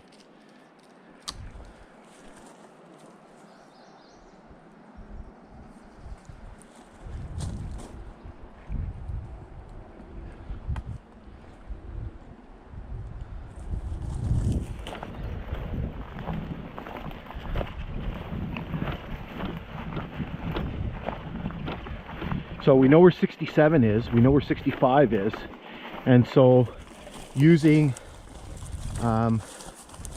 Google Earth, I measure 1 mile over, and then you basically try to pin it. I gotta keep looking up every once in a while because I'm staring at the ground, and so, but they're so easy to miss. Last week when I was hiking with my son Noah up at Langmuir, there was a couple that I knew where they were, right? Because we had marked them on the outbound journey, and we're coming back, and I think it was milepost 19. I just literally ran right by it. So somebody must have, so this one must have just been yanked completely out of the ground, because I don't see a post. I don't see anything.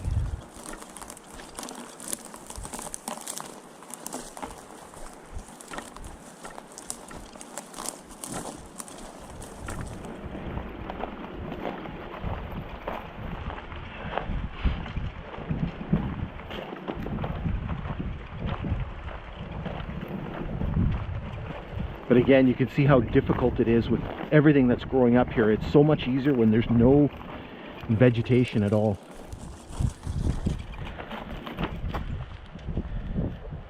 Yeah, we're into a little, wow, this is really grown in here.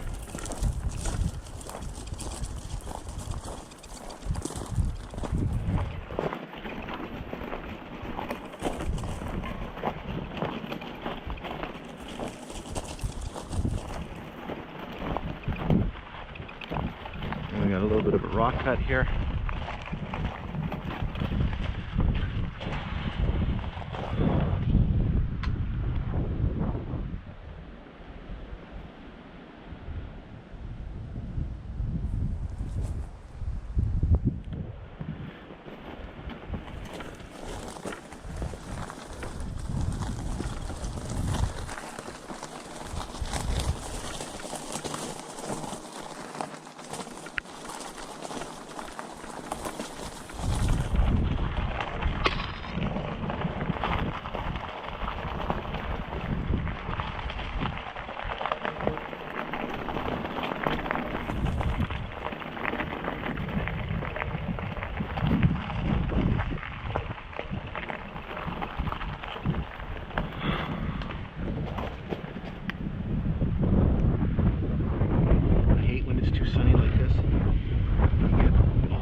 like it was before.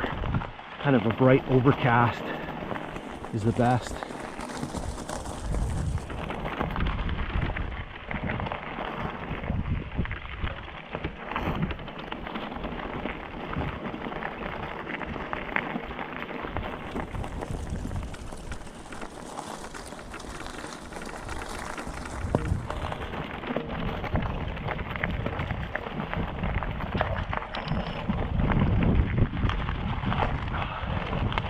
When she does this, she kind of sits in front, and then I'm going faster than her, so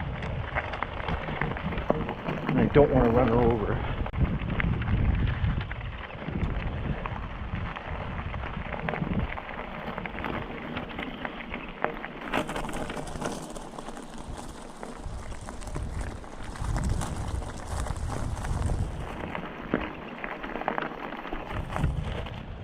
Another telegraph pole down there. Just broken stuff.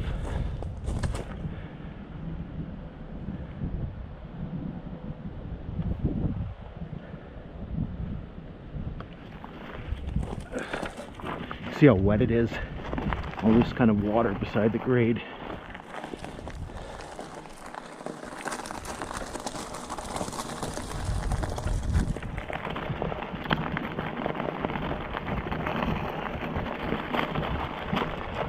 Gonna have to stop soon and check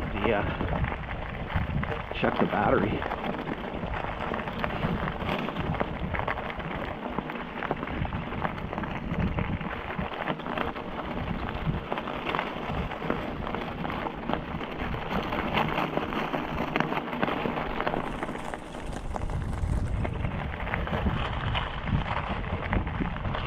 Another little rock cut here.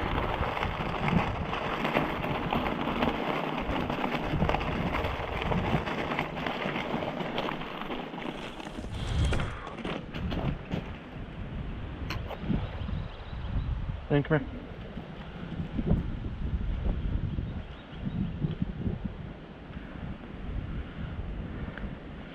Ballast is bad here. Bad, bad, bad.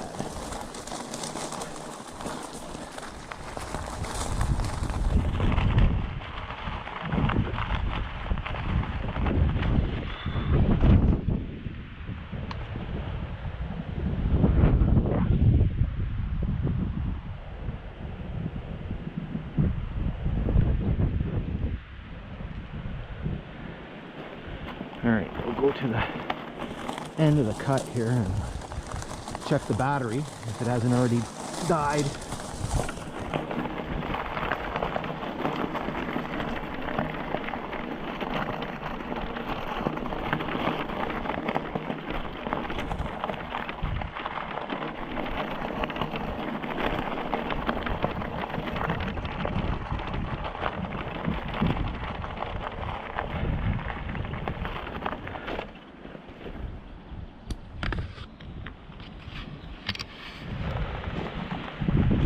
All right, good thing we checked the battery because we were down to 19%. So this is, I have 7 batteries for this, for my older GoPro, my 7. This is battery 5. So we started off, I had battery 1 in there. It was at 55%. It does that sometimes where, you know, I've had it in there for probably since the weekend. Turn it on, start recording, and it goes from 55 to like dead. So we basically burned through 4 batteries. So I got 3 batteries left. I was kind of curious to know how long it would, you know, doing this part of the exploration. I kind of know how many batteries I go through on a normal sort of hike. It's usually like, I don't know, 2 or 3, like, it's hard to know now because when I have the 2 cameras, like before, I only had the 1 camera, so I was using the 1 camera for everything. Now, I usually use the 7 to do the, all of this stuff, to do the sort of the starting, the stopping, the culverts, and all of that stuff. And then I use the I use the 9 for the biking portion. The 9, the batteries are obviously newer because it's a new camera, and the batteries are bigger so they last a little longer. But I know last year when I would do a hike, I would kind of burn anywhere from 3 to 4 batteries depending on sort of what was going on.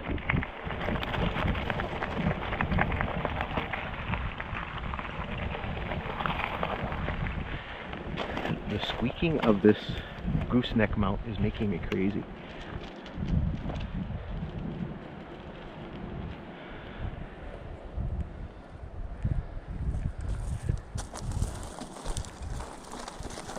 Squeak, squeak, squeak, squeak, squeak. Get some water here.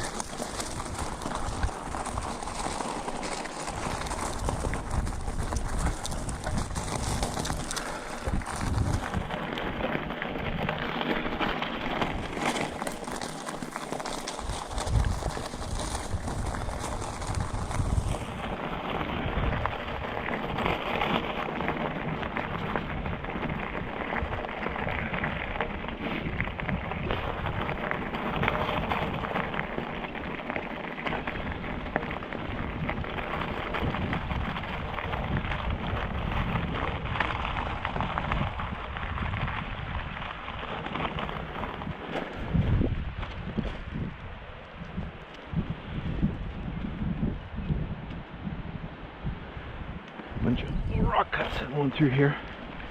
And it's starting to get some patchy cloud. Maybe that'll help a little bit on the way back. Luna's gassed already.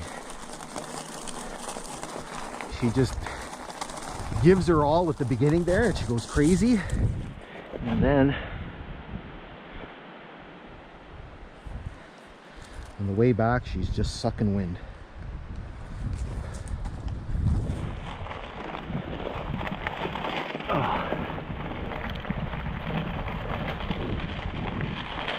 Trying to see how far we are from 65. Got to be close to 65. Maybe not.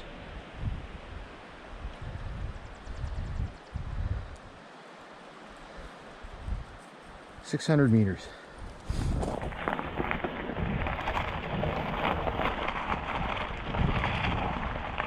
There's the river again. It's one of our better views of the Blackwater. Oh, Blackwater. Like I said, every time I hear that, I think of the Doobie Brothers song. Even though that wasn't really my generation.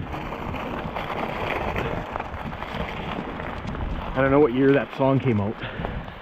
But I'm a 70s kid, so I just remember the song. Cell phone here? Hey Siri, what year did the song Blackwater by the Doobie Brothers come out?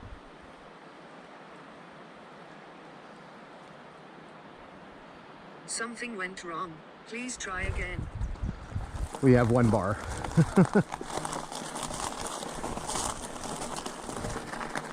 We'll try again later.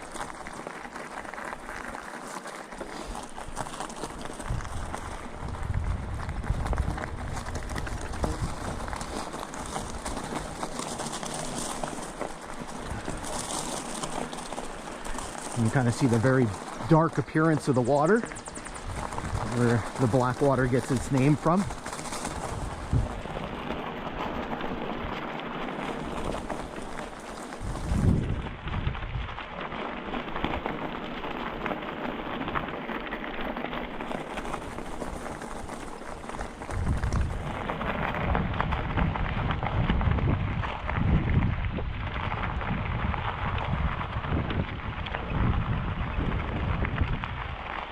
Feels like April or early May with this cold wind.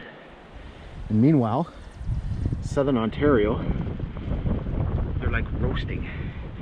They're on the other side of the front. So we've had last few days we've had some unsettled weather. Yes, so I mentioned yesterday we had some pretty wicked winds. What day was it?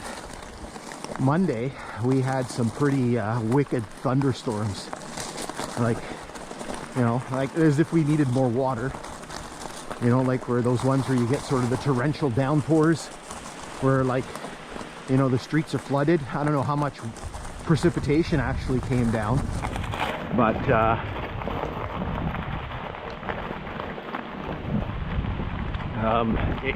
whatever came down really fast.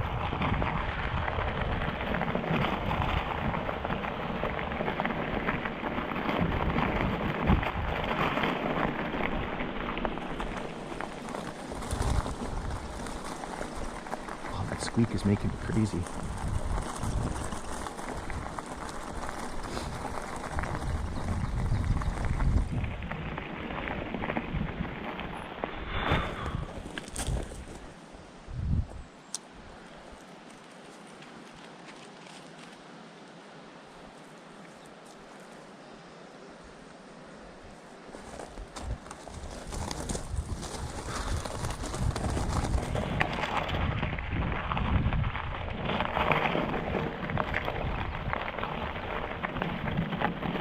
All right, so we're coming up to another culvert here. This is Ralph Creek.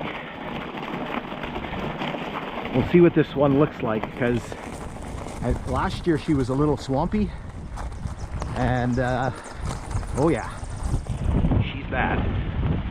So we might be using last year's footage.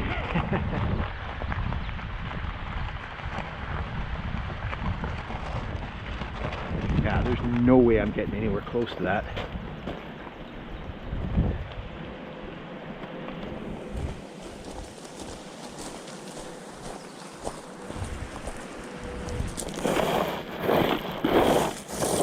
And it's very wet.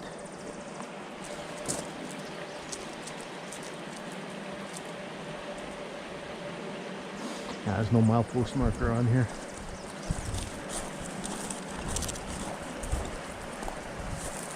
I might be able to see a little bit on this side, but you know, we recorded it last year, so we'll just be lazy and use last year's footage. Another telegraph pole. Must be broken. I see a little green on there. Yeah, it's busted. That's a CD142. I'm not a collector of insulators or anything. You have to learn stuff. Same thing with, like, we're coming up, our end of our hike for today is a bridge, which is going to be in tomorrow's. Look, there's some insulators here. It's going to be in tomorrow's video. So the bridge over, one of the bridges over the Blackwater River, and you got to learn, like, the names, the types of bridges. Sometimes people, like, correct you. Or sometimes people are like, what do you mean you don't know the type of bridges or what this means or what that means? And it's like, oh, you know, I never worked a day on a railway in my life. You know, I'm a high school history teacher. You know, asked me about the causes of World War I.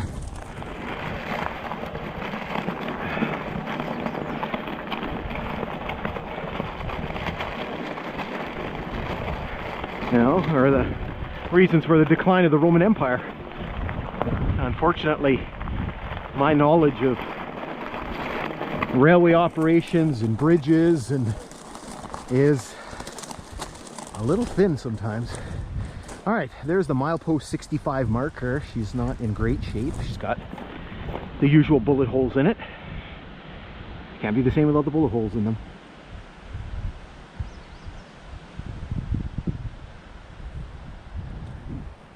And there's a sign there, and we'll actually talk about that in the video.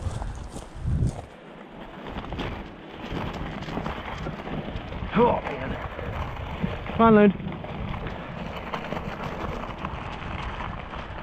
There's the river is right beside us again.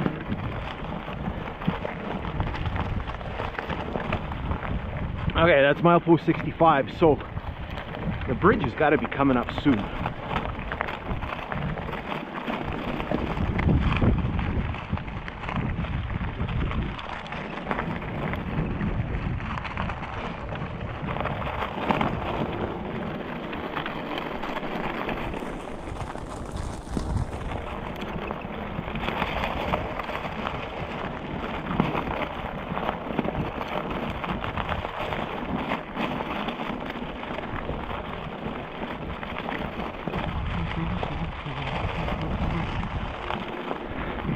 I'm humming Black Water by the Doobie Brothers.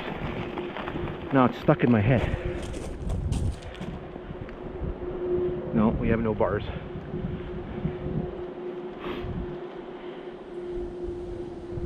I'll put it up on the screen.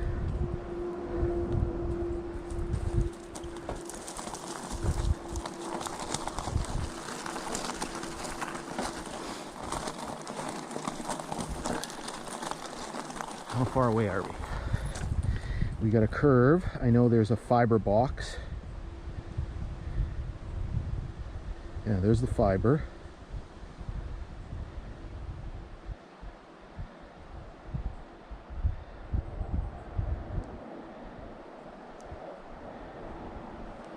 $500 meters. 500 meters. Time is it? 10:39. Not bad. Around our usual time for these hikes.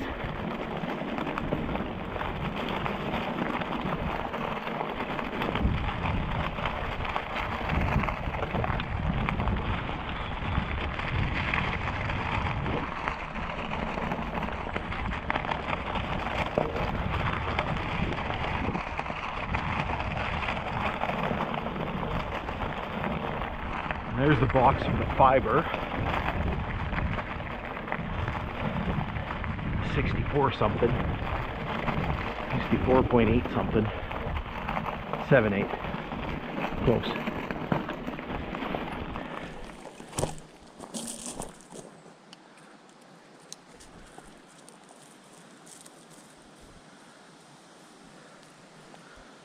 There's the bridge.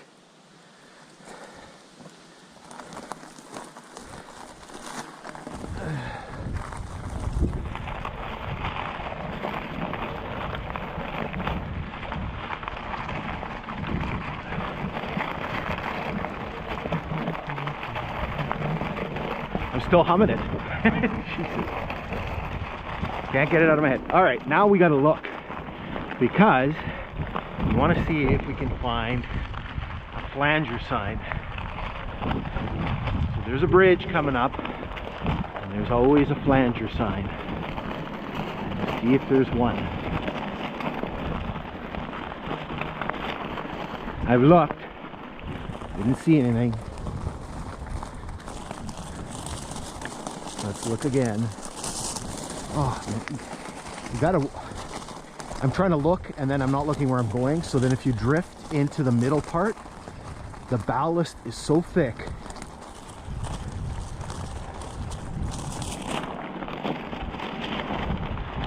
You might be a little bit far out for the flanger sign still.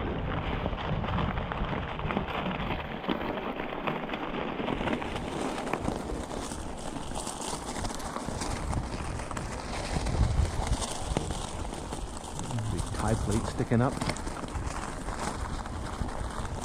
What we might end up doing is scouring this side, and then on the other way we'll check the other side. I looked before, I didn't see it. Whoa.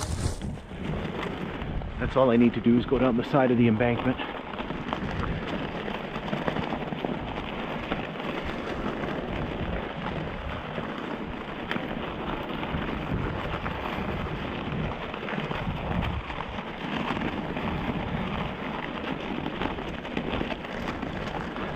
You can see some of the timbers from the bridge in there.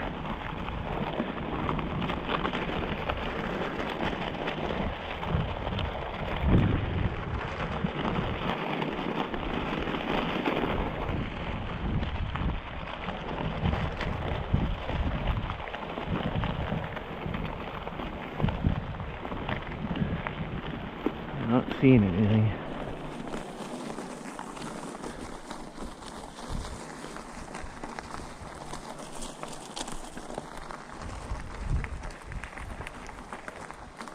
A lot of bits and pieces of ties here.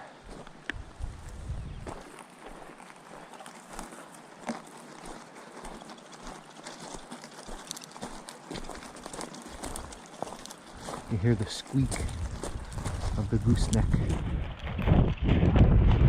All right, so here's this bridge over the Blackwater River, and this is our destination for today, and this is kind of the end point for tomorrow's hike. And so we're going to wrap things up here. So hopefully you've enjoyed this kind of little interesting kind of take on our explorations, kind of seeing how everything works kind of on our outbound journey. And we'll make sure you take a look at the video for the inbound end, so the westbound journey, so you can kind of see how it compares and see how it kind of looks, and gives you a little sort of comparison.